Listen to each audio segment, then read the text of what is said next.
Boom. Salutations. I think I'm live. Just had a few problems. Can everybody hear me? I'm looking at chat. There are actually people here. I didn't think anybody would be here. Can you all hear me? Hey, what's up? What's up, Jessica? Thanks for coming and helping me out again as usual.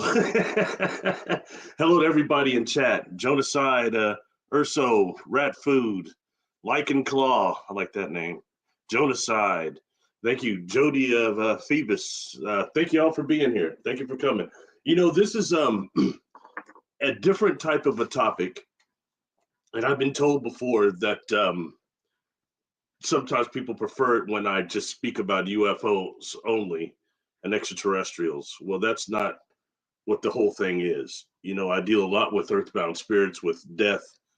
I think that is the most important thing. And I'll tell you, my show, at least my information, all right, it's really important to me that the stuff that I give out during these lives, what is it I'm talking about that can change your daily life and help your daily life? That's really where it's at. Not just stringing stories and information and ego stuff. It's really about the information. How does it help your daily life and help your existence? Enrich your life. That's really where it's at. Expand your consciousness. That's why I keep doing this stuff, and I think it's really important. And dealing with the death process and what we are is, I think, a major part of that. All right. Now, folks, this time I've got a timer sitting out there, and I've got an outline so that I don't get too wired up and going like I did these other lives, and they go for like 2.5 hours. No way, not this time. So I've got a timer out there, and I've got this information I'm going to give out. Then I'm going to hit up the chat. All right. John Timprine, thank you for being here. Moesha Moxley, thank you for being here. Cryptoville, what's up, man? Thank you for being here. Appreciate everybody coming. Wow, it's a trip. You guys have no idea how stressed out I was always to do one of these. And I've had a few people that talked me into it, including our friend Jessica there, who got me to do these somehow. A lot of the spirit pushed, but I think it's cool. It's worthwhile because my friend PC is gone. He's been gone for over 6 months, so I don't make any more new videos besides the ones that are on Patreon only. I'll release some every now and again to YouTube, which nobody watches anymore. But so this is a different way to reach everybody. All right. Anyway, concerning the death process, and this is something that I think is to give information. Unfortunately, I still don't know how to put the pictures up yet. Jessica was going to show me, but I didn't have time today. So I'll be just talking. I'll give the references. You'll just have to write them down, okay? And I'll try to put some stuff up a little bit later. All right. But anyway, this is about the deep, the great dark sea of awareness. All right. And that is a term that came from Carlos Castaneda. And Carlos Castaneda is somebody that I really enjoyed his work, especially I got turned on to him about 8th, 9th grade. His brother turned me on to his work. And I mean, it took me a few years, about throughout high school, to go through his whole series. And especially about a little bit past The Art of Dreaming, Arc Infinity. And then I kind of stopped there. And I thought that Tales of Power was his most, I think that's probably my favorite one. Tales of Power. Anyway, the reason why I enjoyed his work so much is because not just was it expansive consciously and awareness wise, but he presented a lot of different techniques. And sometimes people say, well, Carlos Castaneda was full of it. He didn't know that stuff. You know, he's just making up stories. Well, perhaps, but I said, I asked him, did you try any of the techniques that he presented in any of those books? He looked at me, no. I said, well, I have. And why do a lot of them yield almost immediate third dimensional results? Why? And they can't answer my question. So that shows that there's things, no matter whether Don Juan Matus, Matus existed or not, that there's something authentic about what he's teaching, what he was letting people know as far as what these ancient Toltecs and sorcerers were talking about. All right. And I think that's very valid. Now, on the keeping it up and up, I read not just all his stuff. I read the females who were part of his party also. Florinda Donner, Tasha Ablar, and there's another lady named Marilyn Tunashindi. And Marilyn Tunashindi had said some things. She said that this is before he died, said he was screwed up, that he hadn't really jumped off the abyss. And there's a book that he put out called The Ring of Power. And during the Ring of Power, there's a time where he's trying to have sex with the head woman of the house of these witches, God, I can't use the right word. Anyway, they're witches, sorceresses. He's trying to have sex with her, and she does this deal where she grips him with her legs and starts squeezing him.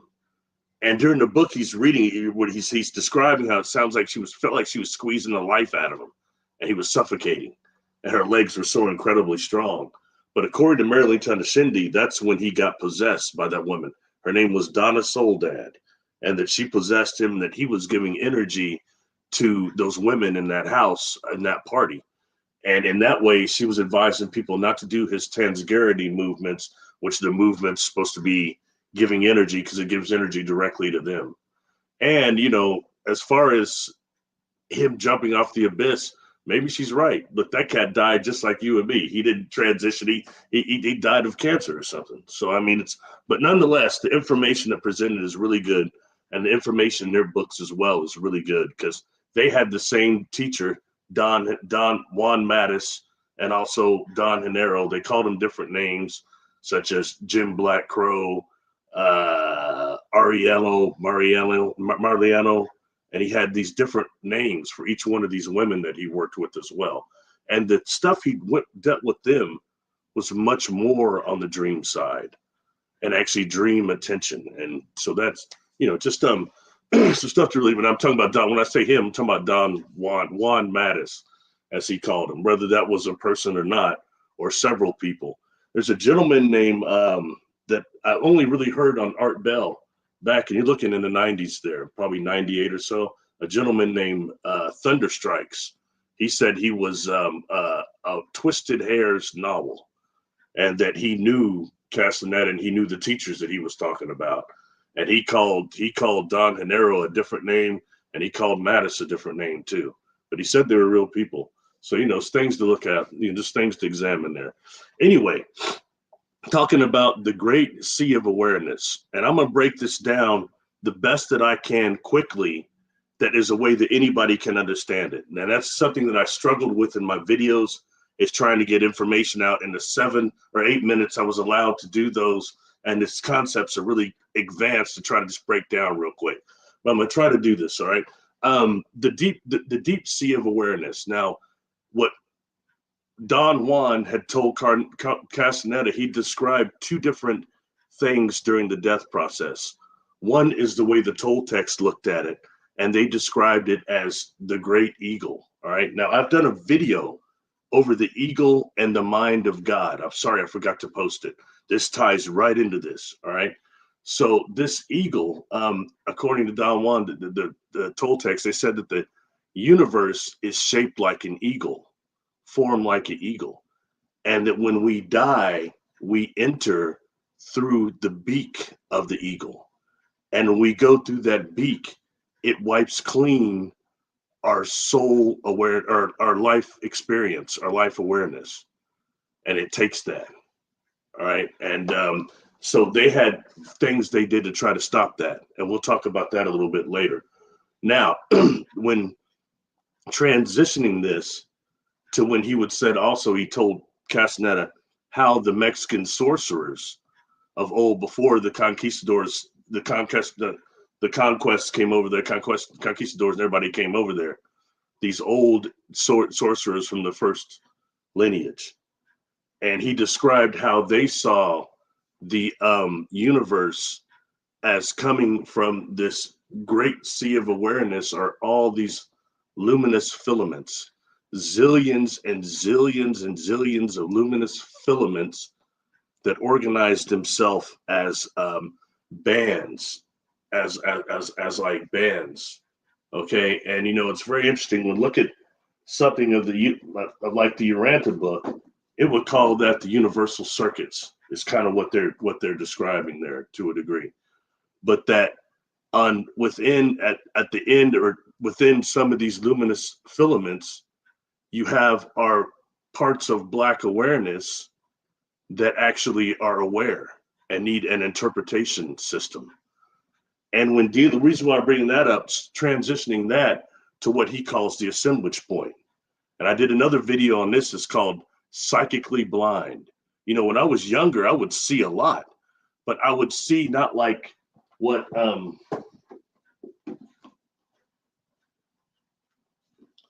this book here is showing.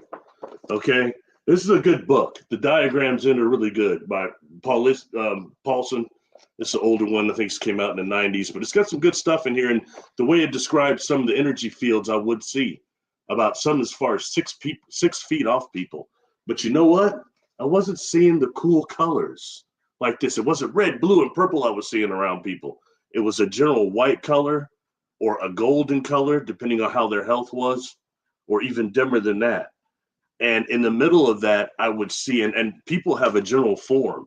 It's either spherical, okay, their biofield I'm speaking of, or actually mushroom-like are the major forms people have, all right? And in the middle of that, I would see this black spot. And it's right about where the solar plexus is, okay? So I thought it's probably just people's solar plexus chakra or something I was seeing, right? Well, according to Castaneda, that's the assemblage point. And the assemblage point, these luminous filaments of the universe flow through the assemblage point, and that's where we assemble our world also.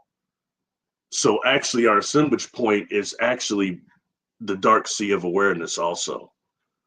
Okay, and a part of us that is illuminated and actually gives us sentience, but makes us sentient. All right, and that's real heavy when you start dealing with us as beings of perception, responding to stimuli. All right, and as it was said, like if the assemblage point moves off there's a place that it stays. Okay, sorry, I'm probably getting too excited here. The luminous cocoon that's around people, that's the way they described it in Castaneda's work. The luminous cocoon, the biofield. And that assemblage point sits around just about where I was saying, nearly the solar plexus. And that little area right there is called the band of man, is what they call it. But even if the assemblage point moves just a little bit within the band of man, these different universal filaments start flowing through the assemblage point, and you start assembling and perceiving a new world, a different world. Any energy, life form, immortal soul, or being needs some type of a system for interpreting the information and the data that's coming through that assemblage point. Okay, so when you actually die, the way Don Juan described it, that actually death comes, the assemblage point, the dark sea of awareness comes and takes the life experiences, okay, through the assemblage point itself, which is a part of it. Okay, so that is the part that we were just talking about. That's what they're describing as the beak of the eagle, the deep sea of awareness. Also, but also it's interesting because I think the Christian Bible says, "From the dark came the light," and it's from this dark sea of awareness, which would be the Creator, is emitting light. All right, these light fragments, these zillions and zillions of filaments, light filaments. You know, when I saw the universe, what I saw was these golden bubbles as awareness, but I don't know what level I was on concerning that. That's something I probably haven't talked a lot about. But anyway, so going back to this, all right, so dealing with the assemblage point and seeing how that's how we actually assemble the world and everything and the universe itself and how we exist on the immortal soul level. But so the dark sea of awareness is the same thing as the beak of the eagle, okay? And I'm going to throw something else in there. This book here, which was done by Ray Hernandez and the CCRI Foundation, The Mind of God. Those of you that have read this or checked it out, you know what they're talking about is actually the death process. And they did a whole lot. I mean, this involves surveys, It involves some philosophy and other things that they put this together. It's really well done. But the mind of God, they're talking about during the death process, you actually return to this mind of God, and then it wipes you clean of your life memories, and then you reincarnate. The same thing that the beak of the eagle does, the same thing that the dark sea of awareness does. And I'm bringing this up, folks, is because, look, doesn't it concern you once your body quits running? Don't you want to not be you anymore? Don't you want to still be you? All the stuff you've gone through. I can't explain everybody else out there, but I personally like who I am. I've had an interesting life. I like what it's taken to be to this point, and I don't want to really lose that. And once the body is gone and you don't actually have a brain anymore, okay, but your energy fields are still trying to decipher things in the same way. That's one of the issues here. That's why this is worthy of dealing with, because not everybody knows what's going to happen when we die. And is it like what, not Stephen Hawking, Neil Tyson deGrasse? Oh, it's lights out. When you die, it's lights out. But yet energy shows that's not true. But it's a matter of what happens that we get to keep, and why do we also return, and why do we go to this mind of God and then get wiped clean like that, or through this beak of the eagle? See, this is where a lot of people I'm explaining here come up with the soul trap thing, the soul trap. And we'll go into some things, another part of this, which is what the evidence that I have through the work I've done, okay, and how it conforms with some of this, and it does or does not, all right? Anyway, so the mind of God that Ray Hernandez, everybody's talking about, is the same as the beak of the eagle, the same as the dark sea of awareness that actually takes our life memories. And the important thing that was stressed by Don Juan and stressed by others that were great teachers is that this mind of God, this beak of the eagle, this deep sea of awareness wants our life experiences, not our life force. That's important to note. All right. So, all right. Sorry, folks. I'm gonna look over here and make sure I see questions. I'll engage the chat as soon as I get this done, but I don't want to run out of time. This is going to be a 2-hour deal this time, but I will engage everybody in the chat. I promise. Okay. So in that way, the senses and organisms is actually degrees of awareness. All right. That's something very interesting, I think, very noteworthy. All right. Okay. That's a major deal there. All right. So I can come off that. I think I've explained what the dark sea of awareness is, and this is things that's coming from our creator. That is our creator. And it's a part of the creator, the mind of God, that takes our life experiences. And I think there's a reason for that. One is this, okay, as immortal souls, if we are truly immortal souls and the soul is immortal, that means we have a major adversary. Our worst adversary would be boredom, okay? And if you know the end of every quantum outcome, every quantum event, omnipresent, omnipotent, that's a problem, all right? And that means you're going to be having nothing left. I think Star Trek Voyager, when they had the episode with the Q that was trying to kill himself, and he showed him the continuum. I mentioned this on Jessica's show before. And on that episode of Star Trek Voyager, they take him to the continuum for this trial. And it's this gas station in the middle of the desert. And Janeway's like, what? This is the continuum? He said, yeah, pretty much we've all been everything. The gas station, the dog, the game. We've all been everything. And she's like, what's the road? He said, oh, that's the cosmos. It goes forwards. It goes backwards. We've been everywhere. There's nothing left. That's why nobody was talking. But in the same way, as immortal souls, we're going to force that too. Knowing all the outcome of everything, where's the challenge left? I don't have my copy of it, but the Bardo Thodol, the Tibetan Book of the Dead, the way it describes after you go through this panoramic life review and things, which I went through during my near-death experience, you go through this panoramic life review, and then you get hit with all the impact that you put out. And it's the choices that affect others. I can tell you that through the regression work. And it comes back a millionfold. So if you're somebody who's really been screwing people, effing people over, like that jerk over there in Australia acted like he's some sort of guru, you're doing like that to people, you can say the words ascension all you want, okay?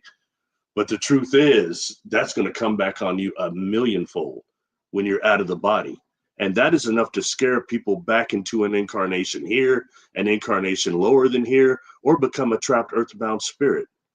Okay, but then the second part of this is that those that have done so much good to others, okay, you've done so much good, or you really lived a loving life. Your choices were on the loving, within keeping an alignment with the divine field.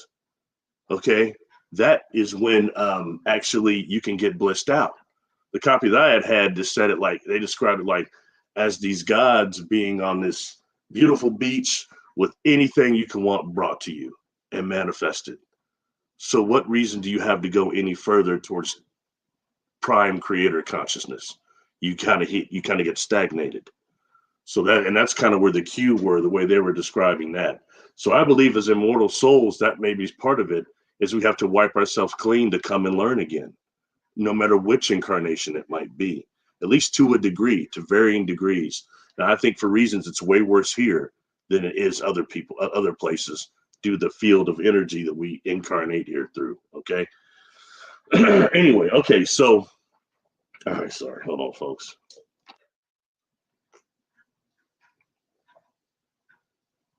So let's go to part 2, all right? And since we're talking about this quote unquote, not soul trap, but this part of the creator that actually takes our life memories, but not our life force, what are the techniques to deal with that? What are the little clauses in there that are things we can do to get out of losing who we are actually? And we'll go into the stuff that I know later, because I already can tell you that the personality doesn't die when we die. That's the whole thing Earthbound Spirits is about, all right? Anyway, so survival techniques, survival tactics, we'll call them. One is, we'll talk about the one that was offered by Don Juan, that Castaneda talks about, and that's the recapitulation, the recap. I think I've done some videos over that too. It may only be on Patreon, I don't know. But what recapitulation is actually reliving your life and taking that energy back. And the way that's done is it starts off by creating a list of the people you know and some events that you've had that have been, normally the traumatic ones, the ones that come up first, need to be dealt with. And when thinking of this, you actually create this using your creative visualization, the power of your will, your imagination. That's so much, I can't talk about that enough, our imagination, how that's a major way we focus our will, and we're not told that. Instead, people say, they try to get, unless you're an artist, they try to disrupt people being their imagination. Anyway, so going forward, this is a situation where actually you're actually reconstructing the event, or if it's a person, every single thing about them, okay, the interactions that you've had with them, the major ones especially, and then you begin breathing, doing pranayama type breaths, and turning your head from left to right, okay? Sorry, excuse me, from right to left is the way you do it. So you're taking things from the right side, not just the brain, but the right side of awareness, and putting it to the left side and sending energy into that. All right, but that's the way you do it. That's actually recapitulation right there. And you wind up reliving the event, but you're seeing the energy coming back, because we all leave energy in these situations with the people we're dealing with. Is taking that energy back, okay? And what happens is then that when you die and the dark sea of awareness comes to suck your life experiences out through your assemblage point, it actually takes the recap. It takes the awareness of the recap and leaves your soul, your soul force in total complete, okay, without losing the memories. And I think that's part of it, why we get these brains, why we get to experience some of this, is to add to our awareness. all right, to add to our greatness, to what we really are. So that's one technique, okay, the recap. And let me throw this in, keep it at 100. When dealing with the recap and that way of it, it's in some ways similar to certain types of therapy that I've worked with therapists on professionally when I was still doing that, and some of the different styles they would use, cognitive behavioral being one too, but that's the least aggressive, I think, the Gestalt and things like that. So that's the situation. Recap sounds a lot like that to me. Okay, so there's similarities there, but it's different energetically, bringing energy back to you and completing and recompleting your energy matrix. Okay, but actually that's used for the death process. And once the death process takes that and leaves your soul life energy intact, your soul life force intact, and you're still aware, then that's when you can use your intent of will to actually meld your energy body into your light being, you know, a light being, an energy being, to change your container of your consciousness through will. That's the hidden clause that Don Juan had talked about. All right. That's the recap. So I think that's one thing we want to keep noted. All right.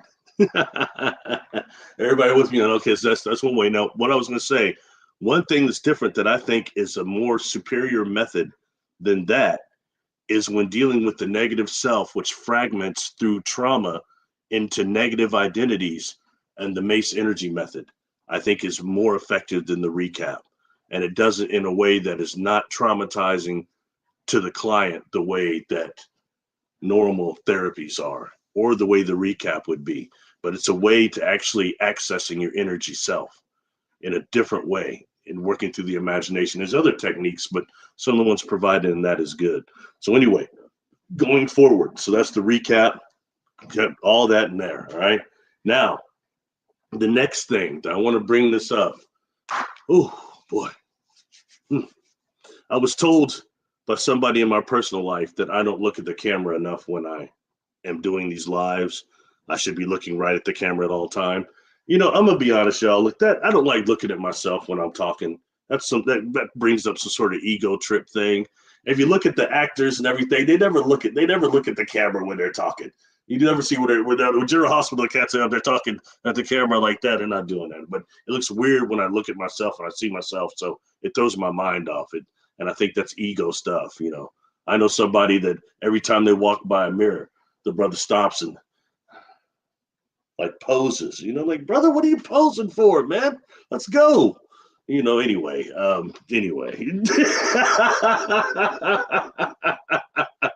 The brother's working with a customer in a mirror and he's looking at himself. Anyway, all right, so let's back to survival tactics. All right, we got the recap, and this is something else I want to go over. Right, and I'm going to try to make this in a way that's very understandable. Okay, I want to say this is another technique, and this is involving what's called the ISIS thesis. The ISIS thesis, and it was created by this brilliant lady named Judy K. King. Interesting how many times the name King comes up, actually. God, I don't have a copy of that one either. Anyway, ISIS, and that's not to be confused with the ISIS papers by Dr. Cress Welsing. I've got a copy of that somewhere over here. Here. Okay, so I almost got in trouble for the video I did on this one on YouTube. This is not the same. This encases the Cress Welsing theory of color confrontation, which involves of actually what is done through slavery and things to the black psyche through things like the Washington Monument and societal. This is a real awakening book for anybody that reads this. It'll leave your eyes wide open, I promise you. But that's not what the ISIS thesis is. That's Dr. Cress Welsing. The ISIS thesis is through Judy K. King. All right, and I think it's quite brilliant. She's brilliant. And what she did was she did a lot of study of the Egyptian Book of the Dead. And what she came to the conclusion was that what they're actually showing, and in multiple symbols throughout Egypt, like over 80 symbols, she's saying, what they're actually showing is horizontal gene transfer. Okay, for those not familiar with what that is actually it's a different way of transferring genes to another organism, similar to the way viruses do that. They transfer and force their genetic code on other cells and things of that nature. So it's a different way of horizontal gene transfer, and it's like the more advanced bacterias and things will do that. For example, like a bacteria that okay, so no, let me go for it. So what the ISIS thesis states is that our junk DNA, our uncoded DNA, is actually can be awoken at the time of death to give us evolution. Now, when bringing this up, what is said about the non-coded DNA is actually massively viruses and bacterias that used horizontal gene transfer to get into our genetic code and modify us to a degree. So that when we actually die, what the Egyptians were doing was using this genetical transfer. Like as example, we've got something, there's something that's called the phage lambda. Like you remember Revenge of the Nerds, lambda. No, but it's called the it's called the phage lambda. And the phage lambda, what it does is actually attacks other bacteria. It's like a major heavyweight in with lightweights. You know what I mean? So that what it does though, but it will transfer, like it's got more encoding. It will actually transfer and recode or destroy other bacterias. It can be given to somebody in a serum to try to help combat people with bacterial infections. All right, and we have actually phage lambda in our bodies. Okay, so it's probably within our DNA also. So I think that's real heavy. That's just one of them. And if we look that up, that actually it emits light too. This phage lambda emits light. So that's one of these viruses, or one of these bacteria that could be used for horizontal gene transfer. Now, when bringing this up, and why I think that woman is brilliant, we're going to talk about something that I've been bringing to you for years. All right. I talk about how organic UFOs are in communication and sometimes you see going into the earth, the organic ones are going into the earth's deep biosphere. Look up the deep biosphere of earth, and what you have between between entry and the crust is you've got this deep biosphere that has, I looked it up today to see the exact percentage that of undiscovered bacteria and fungal and microbial, and it's 99.999 undiscovered bacteria are in the deep biosphere that goes way beyond phage lambda. Okay. Also, you've got the fungal component there. And I think most important when bringing this up, and I'm going to always stress this to home, is that a lot of this microbial is called dark microbial matter that is inside the deep biosphere. It's called dark microbial matter because it's melanin dominant. And when you start looking at the fungal components, it's important to remember radiotropic fungus, the fungus on the walls of Chernobyl and of Fukushima that actually converts gamma radiation into the growth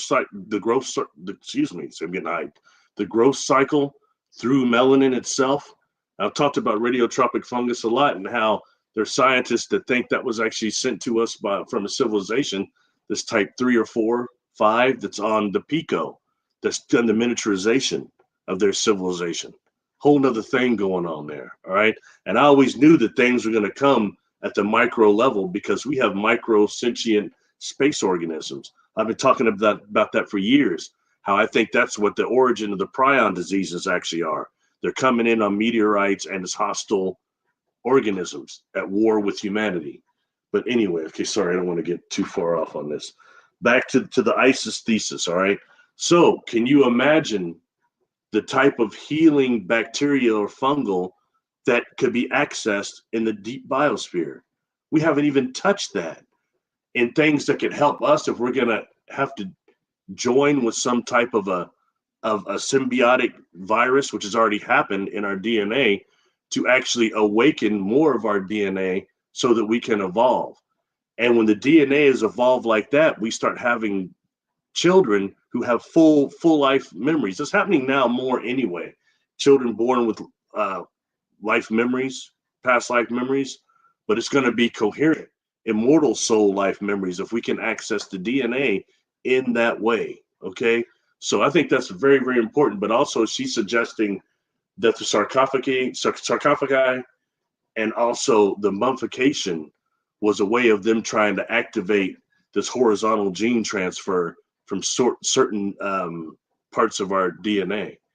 You know, she even compared it to, she kept saying that, gosh, it's been years ago since I saw that now, but she kept comparing baseball, saying that the Egyptians that made baseball. But in reality, it's not quite baseball. There's something else they played, but it's similar. It had a ball and everything. But I mean, it's in a way that the way they're showing horizontal gene transfer also, when you go into bases and each virus is trying to get to a base. For example, you've got the king virus with the most chromosomes, everything. It's like real close to home or first base. You know what I mean? Or the end, as where the others have less genes, they have to run around. Excuse me. So it's just different. That's the way of just describing this horizontal gene transfer. That stuff you all can look up, all right? And look up how phage lambda actually does that, how it's capable of that, how it's capable of transmuting other negative viruses or negative bacteria. And we've got to come out of the thoughts that all microscopy, all bacteria is negative, all fungus is negative. It's not. You've got, just like people, it runs the gamut. You've got those that are negative, hostile bacteria that cause great sickness, and you've got those that are good, that are in our gut, the brain-gut connection. You know what I mean? That's a bacteria. Something else, you want to look up bacteria and symbiotically how they work. Check out what they're saying about sea turtles right now. And sea turtles and the tears, they're studying sea turtle tears because they're a bacteria in there that goes with their navigational deal and gives them they're like the best navigators on earth, is what they're saying. But it's based on these tears they secrete that have some type of a bacteria that has a symbiotic relationship with their navigation abilities. Check that out. So that's where we're going. So not just the fungal thing that I talk about a lot, but also the bacterial component. And throwing something else in there with that is for example, we have something around us that's called the microbial cloud. Y'all heard about that? The microbial cloud. So it's actually like a microbial aura is what it is. And we leave like DNA, our DNA, as it degrades and our skin cells and everything, we leave, it comes from our microbiome is what that is. And so and kind of thinking about, the viruses and the bacteria, stuff we leave, all of us have one. So instead of thinking the aura and all these colors, it could be colored due to the fact there's different types of microorganisms. But that's the way it is here on this planet. I'm sorry. And I think H.G. Wells showed that very well with his War of the Worlds. Or what was it? H.G. Wells. Who's that wrote that? Orson Welles, I think. Anyway, the War of the Worlds. No, it was H.G. Wells. I'm sorry. But if you look at what happened to them, actually, I mean, what got them, those ships were impervious to everything. And actually, those things looked like some sort of over-evolved humanoids. But what got them was, remember, they started coming out of the crafts and looking around and messing around. Curiosity. And they picked up a microbial cloud around them, and it killed them. Tore their ass up. So anyway, that's just something to bring up. And taking that, and I think it's cool to kind of transfer that and connect that to, there's a book called The Electric Body. The Electric Body, not the Electric Universe. I've only dabbled with that one a little bit. The electric body. and it's written by oh gosh, what's that guy's name? I should have written it down somewhere. You just look it up. Jacobs, I think, Bernard Jacobs. Anyway, really good book. And what they're dealing with in that is using electromagnetism and electricity to actually stimulate organ regeneration and limb regeneration. Very fascinating work, applicating like things like electricity to the endocrine system and other things, using rods to help people being cured of bone disease and things of that nature. It's really fascinating the work they're doing. And there's a gentleman on YouTube named Michael Levine. It's kind of young, Levin. You type his name in organ rejuvenation. He's trying to take that stuff even further. He's got something, they're working with a certain type of frog that seems to regenerate like the fastest of all the amphibians, regenerate a leg or something. And they're starting to making this gel that they're put over the amputated place to make the limb grow even faster. So they're trying to find some type of a gel solution that would allow that to be triggered in people. So I think that's really fascinating, and that's where a lot of our science will go too. So okay, so that's another way, and I'm bringing that up because I believe that's what she's saying. That's what the Egyptians were going for to try to survive the death process. So it's another way. It's another option for us to awaken our uncoded DNA, and that can be done through light and other ways and awareness. And I think that's very, very valid. But to realize that that may have to do with the bacterial and viral, not the viral, but the bacterial and fungal component of this planet and the dark matter, the dark microbial matter, and taking it one step forward before I go to this next part. When it comes to that dark microbial matter, when I was dealing with Rudy Shields, I had sent him, and it actually made the rounds. He sent that around. It was a video I did that I thought that inside of a black hole of a Mako is not actually the Higgs boson or any of those things. I think it's actually dark microbial matter. And I think it's taking things that we know as, God, I can't want to say spornaga, but that's the beings in there. Anyway, panspermia, sorry, excuse me. The panspermia thing, really a step forward with this and what is really in the middle of that Mako and the mechanisms that are actually holding the memory for AKA the Akashic records. Is it microbial? And we think not. So is it fungal? You know what I mean? Based on what we're seeing on this planet too. So anyway, going forward with that. So this is food for thought. These are things for you to look up and expand your own mind. No matter what I say, this is just science and things that come up. And I'll put this together. And I think the dealing with the deep biosphere combined with the ISIS thesis is important. All right. You got that here first. The last thing, okay, the last tactic would be merging with prime creator consciousness, merging with God, taking your will, your energy directly with God and merging, even bypassing a lot of these things, the mansion worlds and the Bardo worlds and all that, trying to merge directly with the creator. And, you know, somebody that talked about that a lot was Paramahansa Yogananda and talk about how love and merging directly with God. And you would miss some of these things because the Bardo is the different astral levels you can incarnate on after death. And that's similar to what this book calls the mansion worlds, which I've done videos on that too, the Bardo and the mansion worlds. And they talk about, like, I can't remember what it is, 7 mansion worlds. Anyway, but you know, the first one they described as this crystal palace. And when you listen to what Daniel Brinkley had said during his near-death experience, he saw that crystal palace. He saw one. And he said he saw where cathedrals come from. Many people have described seeing these crystal palace type things. You know, my own brother, he's the one that has, my oldest brother, he has these astral projections and he goes through these wormholes or something. He's a musician and he's seen some of those. He popped out of some wormhole and it near in a astral out of body experience. And he described going through and it sounded like almost a birth process. And he popped out somewhere else. I think almost too far for his silver cord to pull him back. but he described seeing these some place where there was just life growing like the way people would paint it so quick. And then after that, he starts describing these crystal palaces. So anyway, that's something else to bring up there. All right.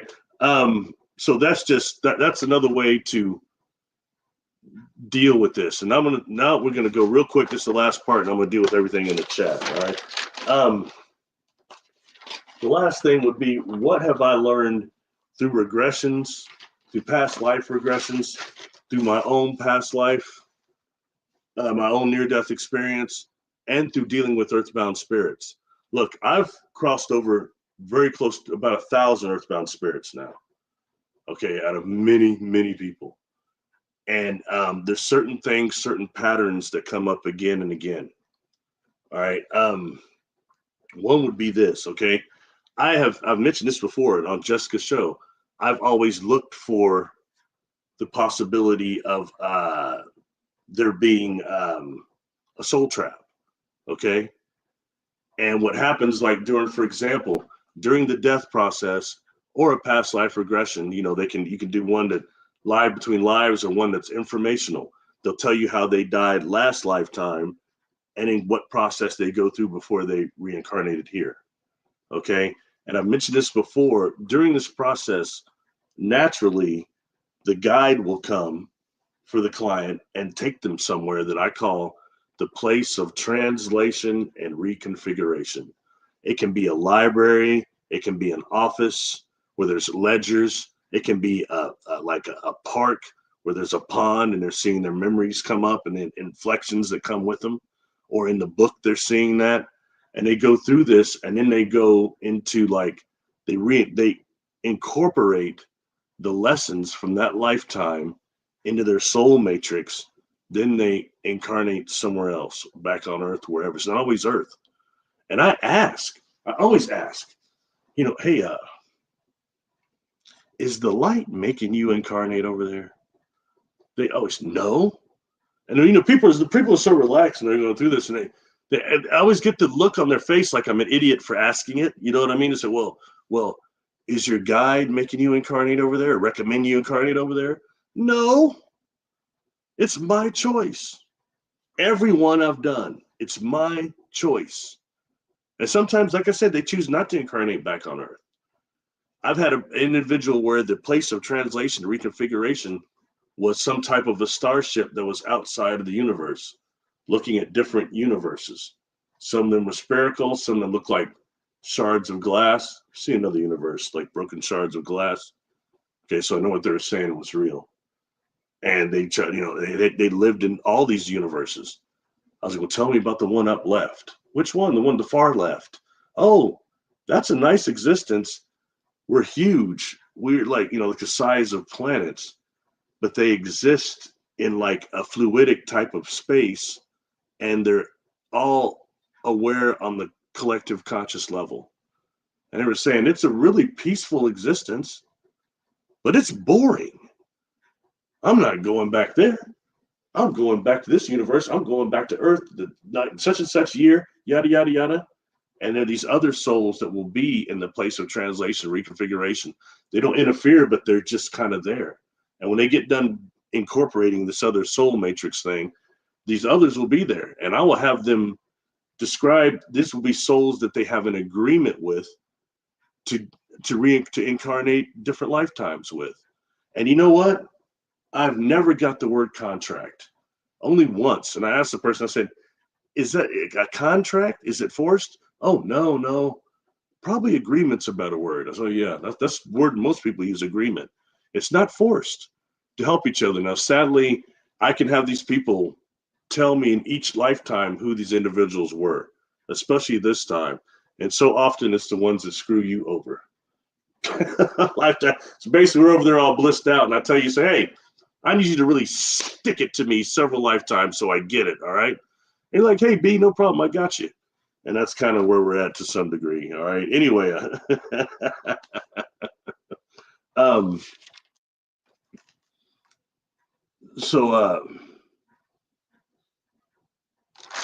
okay, yeah, I think that's about everything. That's the main things I want to bring up. is how to actually incorporate how to use some of these tactics, some of the claws in what we are as God-fearing beings and what we can do during the death process. Things that don't have that you lose. Anyway, sorry. Going back to that, I didn't finish. I'm sorry. I apologize. I'm getting tired. Like for example, the people don't go in the light. Go in the light. Don't go in the light. What is the light? What happens in the light? I've done videos over that too. And what that is simply, first of all, it's a tunnel.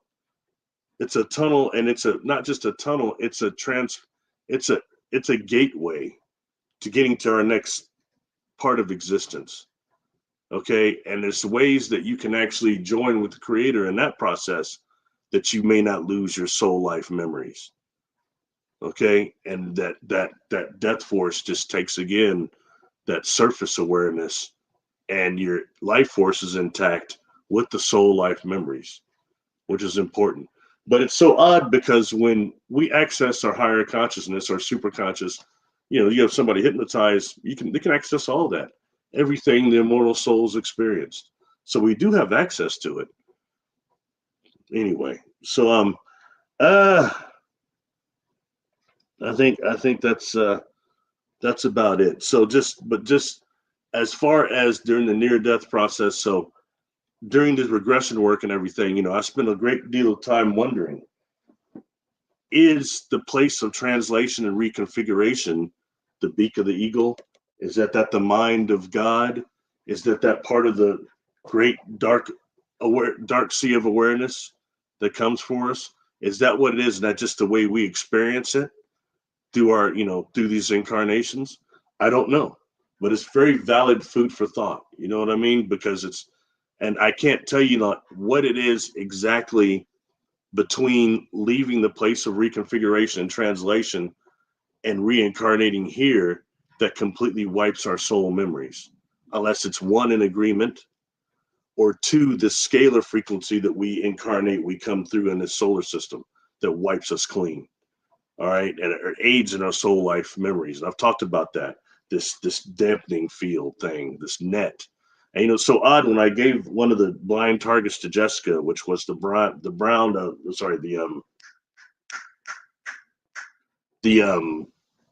dwarf planet bases out there, and how she kept saying ticking bomb. They were talking about Earth. Then she starts describing this field of energy that was kind of hazardous that we come through. I certainly didn't expect that. So anyway, so that's everything for that. Now I'm going to go through real quick and start looking at the chat. Thank you, everybody, for still staying. All right. That's everything. I'm sorry if I missed anything, but I think that gives the gist of everything that I was trying to really relay. All right. I'm going back up, way far back up. All right. Geez, I still went too long. Okay, I'm back at about 5:45.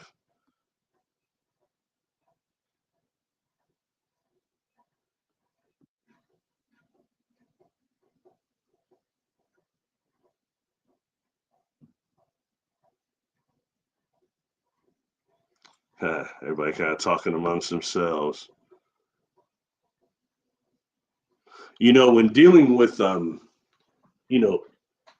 what they call dark matter, dark energy, these melanated concepts aren't dealt with enough. And how a part of our creator is that type of a substance, whatever it is, and it's not visible to us and all these other things. But you've also got entities that come from that. Like, for example, the black praying mantis that no one talks about, and the hybrids, the melanated hybrids that come here to Earth, look like tall basketball players. They got that extra joint. Okay, and we talked about that and how they actually have a dance that is their way of saying hello. And I think it's very valid to memorize, to be aware of how dancing and music is actually a technology. It's not held as that anymore, but it really is a technology, especially if you want to start activating self-activating symbols, self-activating replication, self-activating repairing. Just saying. Sorry. Anyway, okay. I'm starting about 5:40 here. Roger Blair, what's happening, man? Shingles, very bad. Yeah, my father has shingles. They're horrible. ZVJ11216, greetings. Truth Seeker, greetings.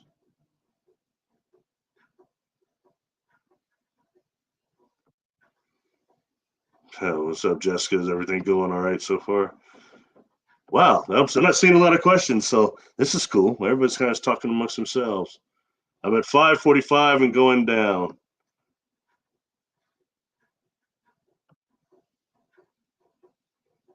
Dragon Collective, thanks for being here. MPW333, thanks for being here.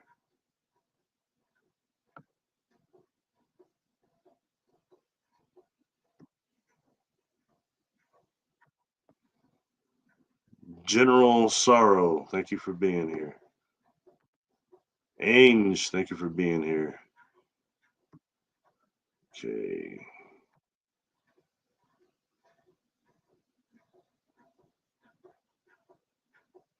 Rat food. I feel like my life experience will definitely be harvested after I die. Well, that's what we went over the survival techniques for. Survival tactics. There are 3 things there that people can try. You know what I mean? Something more. And that's a problem when people tell them, don't go in the light, don't do this because such and such saw it and saw it, remote viewed it and said don't go because they're with that institution. And how do you know anything? How do they protect themselves? Check those individuals out. How do you know that they're not demonically possessed? And believe me, if we have beings that jump in our minds to mess with our minds, okay, and give us religions, believe me, they're looking out for certain remote viewers that don't know how to protect themselves. I promise you. That's a new thing going on right now. You think there's no deception going on with them? And not going into the light and telling people that is a war against the light, period. It's nothing else. And it gets people stuck here. You know, and these people that are saying that, and I've done the work. I've had several, and the earthbound spirit will tell me. I'll ask, why didn't you go into the light when you died? Well, I was told not to. Who told you that? Well, the first time I encountered it, my church. Didn't take me long to figure out what church they was in. That came up later. You know what I mean? Or such and such told me not to do it. So I was scared. And then they get stuck here. You know what I mean? And they're suffering. So what they're telling people is causing suffrage, period. And they're not giving you any real options. I just gave you 3. The recap, the ISIS theory, okay? Trying some of these things. Trying to go with directly the creator. They're not giving you anything. Oh, wait for the sound. Go around the light and go till you hear the sound. The sound of what? That's not, anyway. So it's just, I think it's serious. And if it wasn't for people suffering, both client and earthbounds, I wouldn't be saying this. And when the day comes that I come up against somebody that comes against one of these soul traps and doesn't say that, hey, it's something that somebody else was talking about. That's not what I'm going through. I thought I did, but I'm not. I've encountered that too. But I heard such and such talking about it. So I thought it must have happened to me when it didn't. That's brain entrainment. Okay. Very real. Sorry. Let me go back to this. So there's a way to stop that rat food. Try some of these techniques, try the recap. And that's just a good way to deal with ourselves anyway, the recap. And to bring our whole energy back. Once we get our totality of energy back, you can have free energy that helps your perception and it makes us multidimensional. Steve Wolf, what's up, man? MPW333, I don't want to come back to Earth. I hear so many people say that, and then they say, I'm declaring this and that, and they make these big things that they'll say that they're not coming back. But then when you get them with their higher self, they have completely agreed to come back. And they did want to come back. They wasn't forced at all. But it's so horrible here. When as soon as you wake up your eyes and you get that first scream out, here comes the trauma. The trauma doesn't waste any time at all here. And you could be born into a really nice family, a bunch of money, whatever, and the trauma is still waiting for you like nothing. You know what I mean? So that's one of the things here that's real, real serious. And it sucks in that way, but it is what it is.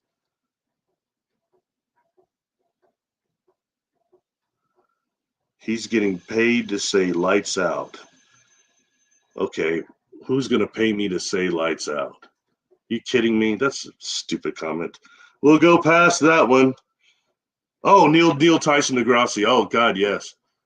Yeah. No, that. Oh, sorry, I didn't see it all. Yeah, I agree with that.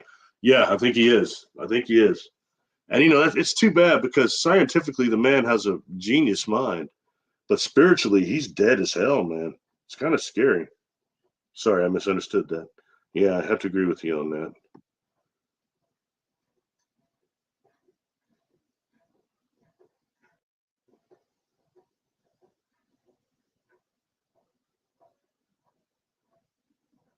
Stagnation is a biggie. Yeah, it is. Yeah, it is. And it makes you wonder how often we've dealt with that, because the other problem is as immortal souls, not just do we have to deal with it's the boredom. The boredom is our major adversary. I mean, look at it right now. When all of you were younger, you played hide and go seek. It really wasn't any fun after the first time. Maybe the second time, everybody's going to be. But you know what? You kept playing it for a long time after. Why? Because you didn't want to get bored. So in that way, I think some of our existences may be some of that. And also it's this dark sea of awareness gaining more light, gaining more awareness, more experiences of itself. That's what meaning by we're these fragments of the creator. That's also why we're so strong and we don't hear about it. Wish I had a conversation like this with my family and friends. I understand, my friend. I will say something about me before I get out of here is I was really, really against coming forward. I talked like I was gonna, but I really wasn't. That was just talk. And I had my accident and it kind of got me exposed. But it had not been for that accident, I would not be doing this talking publicly right now or anything because it's not conducive to being a normie, as everybody calls it. Man,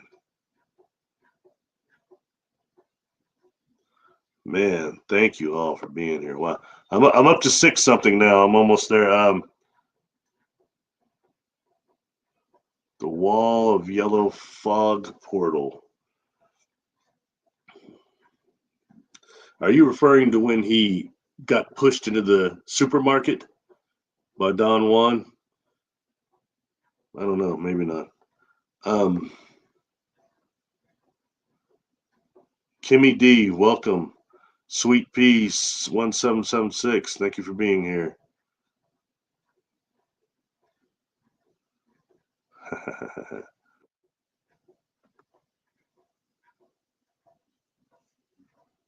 Wow, thanks, Damian Wyatt. Appreciate that.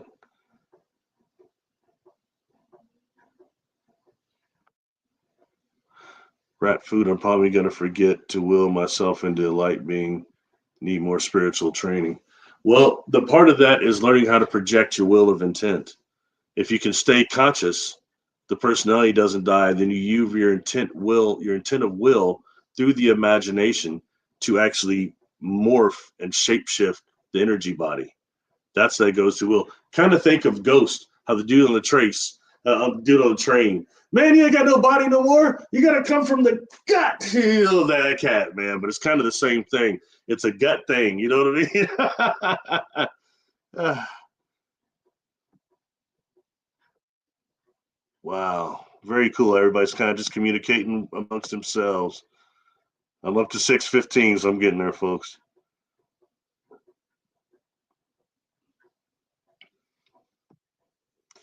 Queen Lizard stole cricket from the Egyptians. Not the scarab. Just watching the Twilight Zone about the scarab, and the lady was an actress that never aged.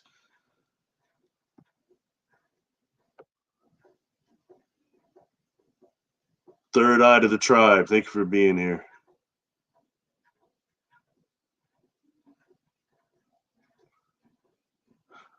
Truth Seeker, I know what prion disease are, but I'm saying where they actually come from. I believe just like the red rain, they started from outer space. And start looking at prion and how prions are connected to space microbes. You'll find something different there too. Right on.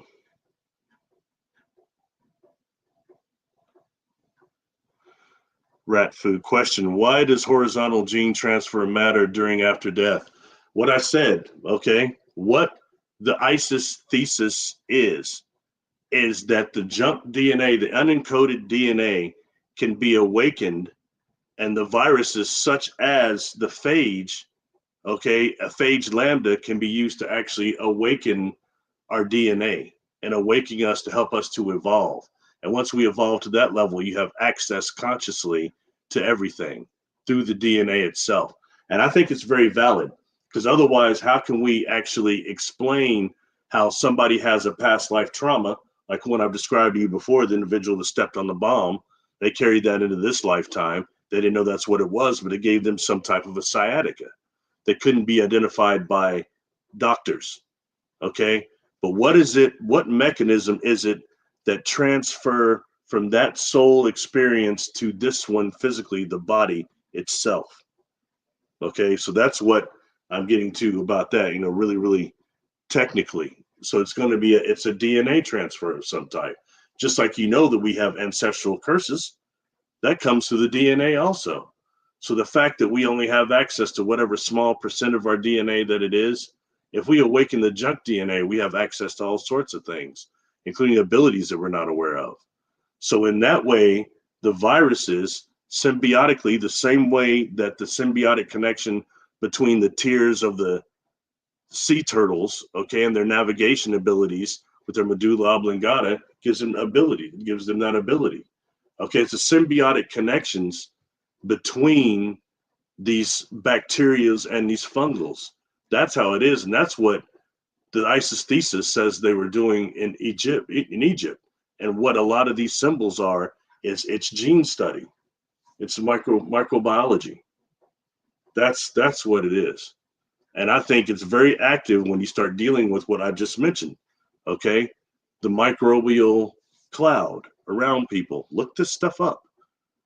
Okay, and we live in DNA that's coming off of us all the time, that's still active to a degree and decaying.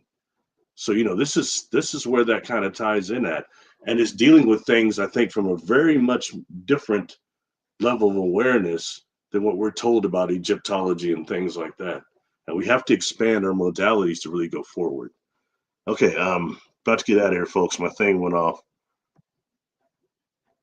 Andrea Volcana, welcome. You've been following me since the beginning. You disappeared for a while. I remember you used to have really good comments and stuff when I first came forward. Welcome back, and glad to see you here. Very cool. Tracy Still, ISIS Thesis, yes, by Judy K. King. All right. Tennessee Bigfoot, what's up? I know if you do shrooms, you can get temporary alignment with all truth. It depends. It's interesting. I'm shocked that it took him so long to realize that psilocybin could be used for depression. I can't believe that. I mean, that's I think that was definitely sequestered for quite a while. It depends. When I discovered there was a mycelium component to the craft, I tried to eat some good mushrooms, trying to induce a contact experience. It didn't work. I freaked out. Some other stuff happened, but it wasn't spaceships. But yeah. Cool. Steve Wolf, what's up, man?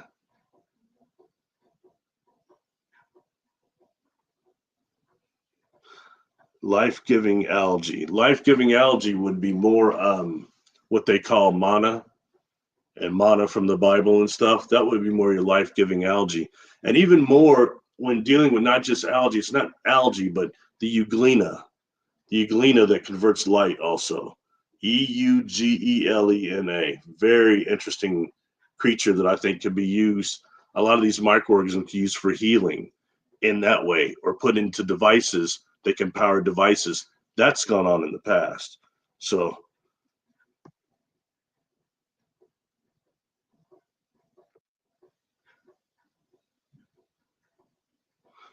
apparently, people who have had their lives cut short will usually remember their past lives after reincarnating again as young child but may soon forget about again, age 8.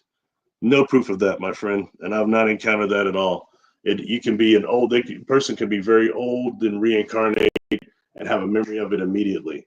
And another problem that people need to be aware of is when doing past life regressions, earthbound spirits that are attached to people will actually they'll be going over their life, and it's not the person and their actually soul going through that. It's actually the earthbound attached. So as far as the age that they die, even what you just said there doesn't really conform to that show Ghosts Inside My Child. So some of them, only 1 or 2 of them were children when they died.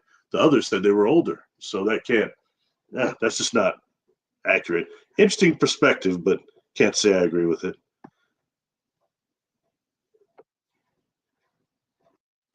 I live near there, Madisonville.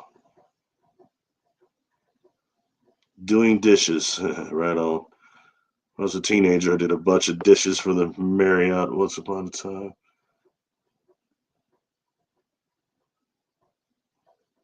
The Planet of Sound.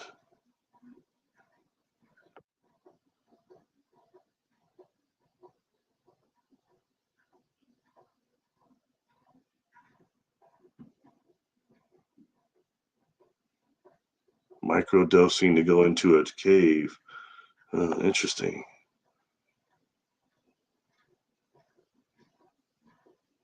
Question. Can someone also avoid dementia later in their elder years before finally crossing over? Sometimes that comes down to brain chemical things also. You get a breakdown of the synapses, breakdown of the telomeres. If we could keep the telomeres younger, yeah, but I mean, it's pretty hard, especially at that age once dementia kicks in. But if you notice something though, that is also, as a person nears death, releasing the physical to a degree as well and moving to the next stage. They start kind of living the next body, the next life. You know what I mean? Leaving this behind. That kind of gets left behind with the memory. What I've seen anyway. That's a really good question, Truth Seeker. Really good question.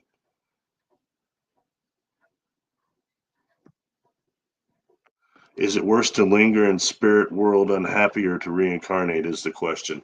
Well, the problem is that they get trapped. Okay, and earthbound spirits get trapped. They choose to stay here and then they can't get out again. And that's even led to, like, some of them I've dealt with that have jumped on babies in the incubator room where they joined with them. They said they did it because they saw the light and they thought it was a chance for them to reincarnate. And they didn't even acknowledge that there's already a person there, although an infant, but I mean, there's already a soul there, and they're joining in with this body and it causing all sorts of problems. The person grows up, and it's amazing because I've dealt with some very gifted people now that know how to protect themselves. And we get done with the session, and they can't believe, well, I have 4 or 5 earthbounds attached to me, but they've been attached to them since they were kids, 40 years ago or something. So they weren't even aware they were there.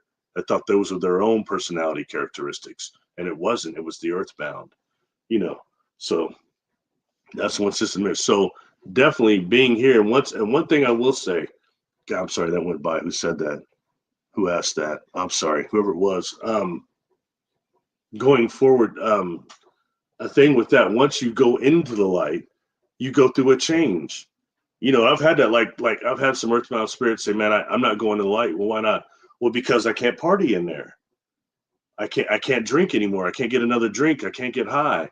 But the truth is they're inside somebody else's body and they're pushing that person to go party and that person to go drink. And then they're living through the sensations of that. Okay. And then that starts diminishing after a time. And they start telling me, they've told me, I've earthbounds telling me that, well, they couldn't get messed up anymore. I wasn't feeling it anymore. It was going away real quick. So I told them start hurting people. And most of the people I didn't like, they were hanging out anyway, start hurting people. And it creates these negative behavior patterns that ruins people's lives. So it's definitely not best to stay here. But once people have crossed over, okay, they have the ability to come back and help. Sometimes they'll come back like what they call a cherubim with another angel. I've seen them come to the portal that will be there waiting for loved ones to come. And as a medium, I'll see the portal and see life form beings standing in the portal before the earthbound even really tells me all the information.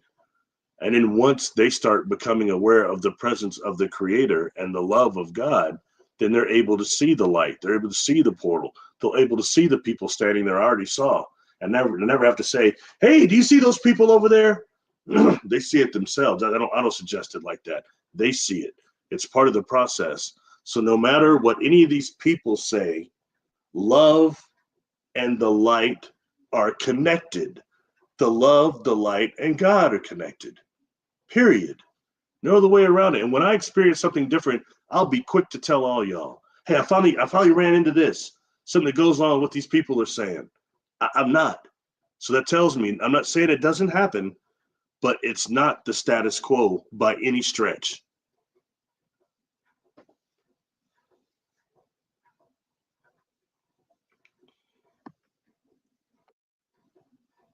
Cremation, should family wait 3 days after death? I don't know. I don't know. A lot of times it's earthbound spirits will hang around the people, not really the body per se. I've seen some different, like in graveyards at night, but that tends to be just portals for all sorts of entities.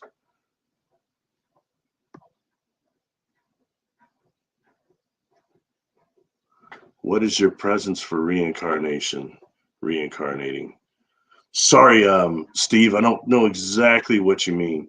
You mean do I prefer to reincarnate here or somewhere else, or I'm not fully knowing what you mean.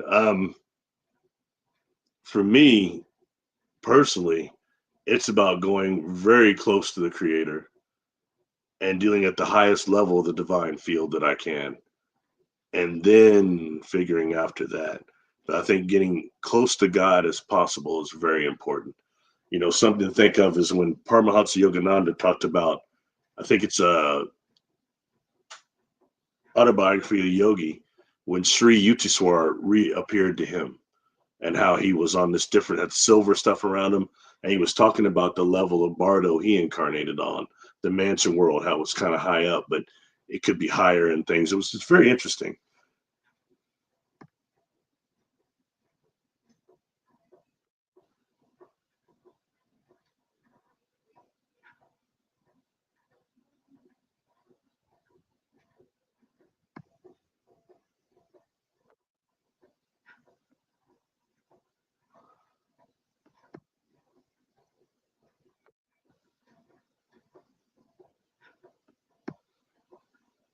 Ah, Marcia. Okay, Dojo. Tim Pruitt. Thank you for being here. Catch the rest on replay. Cool. I think that's about everybody I think I got here. Hunting the Shadows. What's up, Dennis? I was talking about you today, as wasn't in a show or anything, but I was talking about how Dennis likes the show Werewolf, man. I was a fan of that one, and I was telling somebody how that show on Fox TV when it first came out, with Married with Children, the Tracy Ullman show, Gary Shandling show, 21 Jump Street, and Werewolf. When that Fox network first came out. But they started a 1-800 number, like a call-in number for people that thought they were werewolves or really have met one. And they had so many people that called into that hotline. That's going back to 1987. Sometimes wish I could still see what people were saying and stuff. The further back you go, sometimes the better. Third Eye of the Tribe. Ooh. I would stay and fight for Gaia. Well, hopefully things are changing here, Panorama Rasta. What's happening? When are you going to be the Fade to Black with Jimmy Church? I think Jimmy forgot me. I think all those people forgot me, man. I faded away. Once I stopped talking about UFOs, I seem to lose popularity. Jimmy's cool though, man. Good interviewer, definitely. But I don't know. I've not been invited to any more conferences, and I've not been on any more shows. So I may have ran my marathon, which is amazing. To be honest, I can't believe that anybody ever wanted me to speak anywhere. So the fact I got invited to one conference is absolutely astounding. So.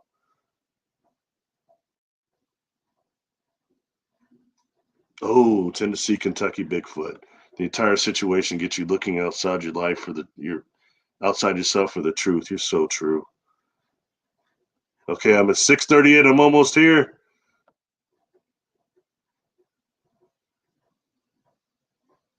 A lot of us now have people that understand. I know.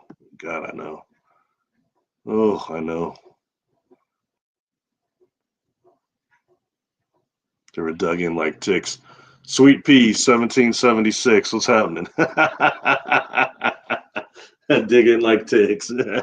It's weird because they just they entwine so much with our biofield through a place of trauma. They always attach to a place of trauma. That's why the demon do that too. Demon do that, or dark spirits, but also the earthbounds. It's one of those things, what trauma. There's enough trauma down there for everybody.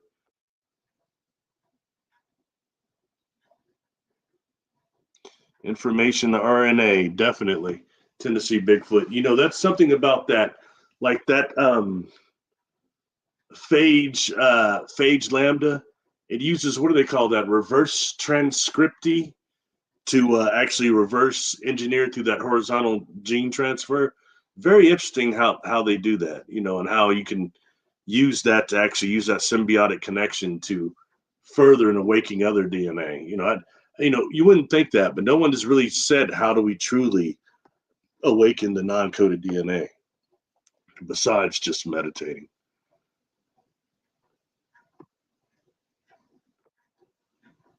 Wow. Wow. Thanks, everybody. I think I'm almost to the end here. I'm not sure if Jessica might be coming on in 2 minutes. I'm going to check her out if she is. Um, Andrew Valcana, I disappeared. I did disappear.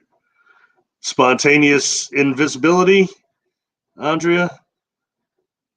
I used to practice all these invisibility techniques, starting with studying how the eye actually worked, and then trying to get the electron cloud around you and all that stuff, try to do that stuff, and it didn't always work outside of the stuff that scientifically worked, like with the eye.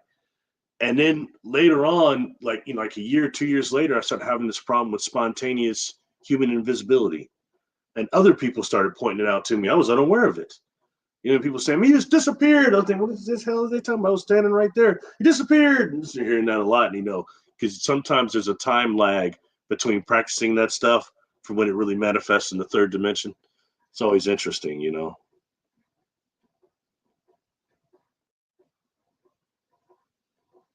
Like Oregon, bounty hunter bear, like Oregon donors might get new behavior they didn't have before. When I first got interested in that, there was that movie back in the 80s, maybe about 91. It was called Body Parts. You remember that the cat was a teacher. He's like a professor, and he got in that bad car accident, and they put another arm. He lost his arm. They put another arm on him, and it had it was on death row. It had the thing on it. He was teaching one day. He was teaching, and he's got his book out. He's on the book on the chalkboard, and he starts seeing that hand twisting out those cops' necks and stuff. And that's the whole time they were bringing that actually evil lies in the skin. But I have a family member, sister-in-law that had an organ transfer, or oh god, a different organ. But some things like certain habits she says she has now, there are cravings that she has now that she didn't before. So I think that's somewhat more common than we think, is how much of that really does go into the DNA, into the skin, into the. I think it's very valid, and we're finding that out so much more right now. Love is the internal key, definitely. People are just dying into getting graveyards. I don't know, maybe. Tanya Guy, I want to get in touch with you for a contact, for a regression. My email is barrylittleton13@gmail.com.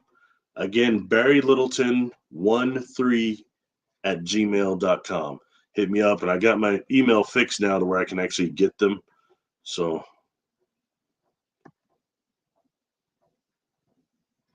thank you for asking too.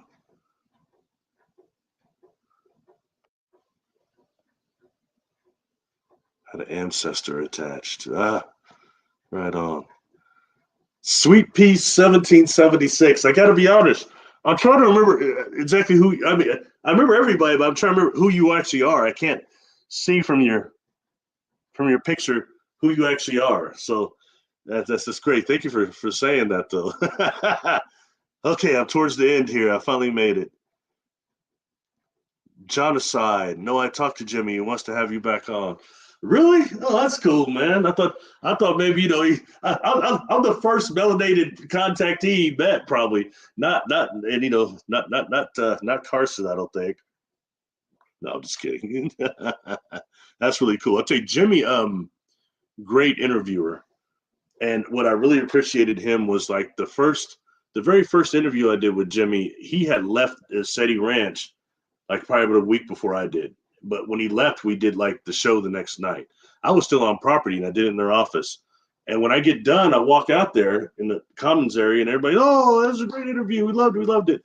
Oh, but we're a little upset with Jimmy. And I was like, why? Well, he was bringing up the race thing. I was like, wow. So at a 2-hour interview, that's what y'all took out of it. The 5 minutes at the beginning, he talked about there weren't enough melanated and ethnic people in these groups and at these conferences and talking about contact. He very much wanted to address that. And probably the second or third interview I did with him, I mentioned that. I said, man, I want to give you appreciation for that. One is you're a good interviewer. And two, you brought that up. And I know you got some heat from it in the community. He's got that voice. Yes, Barry, I did, but it needed to be done. Does he? Yeah, I did. So he's pretty cool. I tell you, I thought maybe he should have went out once James Earl Jones is gone now. He should go out for the new Darth Vader voice. He might better land that gig. Okay, I'm down, everybody. I got everybody 7:03. Thank you all for being here. I think maybe Jessica might be doing her show, so I'm going to go check her out if she is. I want to thank everybody for coming here, for participating in the chat. I'm out. I'll probably do another live sometime soon. I didn't think this would go over as good as it did. I can't believe anybody comes to these. Thank you all for being here. Do you ever feel like wearing a bow tie? No, I don't really. The ninth Doctor Who, he wore a bow tie. It's not quite my style. I used to remember I had a brother, I had a cousin used to get mad. He'd get mad, he'd start yelling at people, man, Caucasians need to understand, not every black man wearing a bow tie is a Muslim. So that's okay, man. He was always on fire with it. Anyway, much love to everybody. All right. Thank you all for coming. These are things to help with the tactics and things. I'll probably bring some of this up again sometime. And just things, comment afterwards. Tell me what you think. I'll try to link the videos I mentioned in the description thing. And like I said, this is about stuff that will help us, all right? Help us. There's no point in me just sitting up here talking, trying to look studious if the information doesn't help lives. It doesn't make any sense. So much love. Thank you for coming, and I will talk to you all soon. Peace.